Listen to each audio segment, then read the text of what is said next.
সিলেটে জাফলং আসলেই আপনি কিন্তু ইন্ডিয়ার ডাউকি শহর আর ডাউকি বর্ডার আর ডাউকি ব্রিজ সবকিছুই দেখতে পারবেন।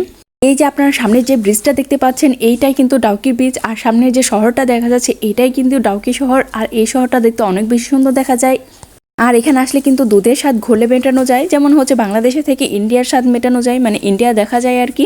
এই ট্যুরে গিয়ে আমাদের অনেক সুইট সুইট কিছু মেমোরিজ ছিল। আমরা যেহেতু একটা গ্রুপের সাথে ছিলাম, অনেক মানুষ একসাথে যাওয়া হয়েছে, আর 2 দিনে সবার সাথে মোটামুটি ভালো একটা সম্পর্ক তৈরি হয়ে গিয়েছিল। সবাইকে অনেক বেশি মিস করতেছিলাম আসার পরে, কারণ আমরা দেখা গিয়েছে 24 ঘন্টার মধ্যে মোটামুটি 15-16 ঘন্টায় একসাথেই থাকা হয়েছে, আড্ডা দেওয়া হয়েছে, যার জন্য সবার সাথে একটা ভালো বন্ডিং তৈরি হয়ে গিয়েছিল। এই জায়গাগুলোতে আসলে একা গেলে ভালো লাগে না, যদি একটা গ্রুপের সাথে যাওয়া যায় তাহলে কিন্তু অনেক বেশি ভালো লাগে।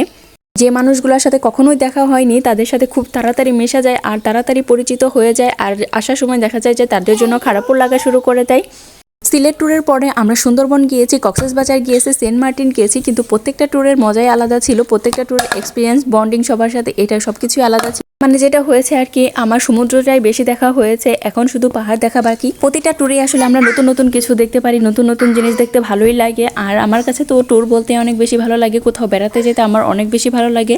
মাশাআল্লাহ, আমার বেবিটা ওই রকমই হয়েছে, বাইরে গেলে অনেক বেশি শান্ত থাকে। আর তাকে নিয়ে আমার বড় বড় দেশের মধ্যে যেগুলো ট্যুর আছে আর কি, যেমন সুন্দরবন, কক্সবাজার আর সেন্ট মার্টিন দেওয়া হয়ে, যদিও এবছরের শুরুটা সেন্ট মার্টিন দিয়ে করেছিলাম। এরপর কোথায় যাব জানি না। আপনারা কি প্ল্যান করেছেন এই বছর, কোথায় কোথায় ঘুরতে যাবেন একটু কমেন্ট করে জানান, আমিও আপনাদের দেখে একটু ইন্সপায়ার হয়ে। যাই হোক, 2026 সালটা আমাদের প্রথম দিক থেকে বেশ ভালোই কাটতেছে। এখন সামনে কি হবে জানি না, তবে 2025 সালটা অনেক বেশি ভালো কেটেছে, আর 24 সালটা আমাদের অনেক বেশি ভালো ছিল।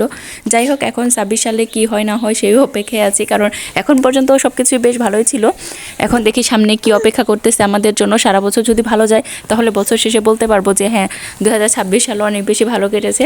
এখন আপনাদের কি অবস্থা সেটা একটু শেয়ার করেন আমাদের সাথে। যাই হোক, অনেক বক বক করে ফেলেছি, এখন কিন্তু বিদায় নেওয়ার পালা। সবাই ভালো থাকবেন, সুস্থ থাকবেন, আল্লাহ হাফেজ।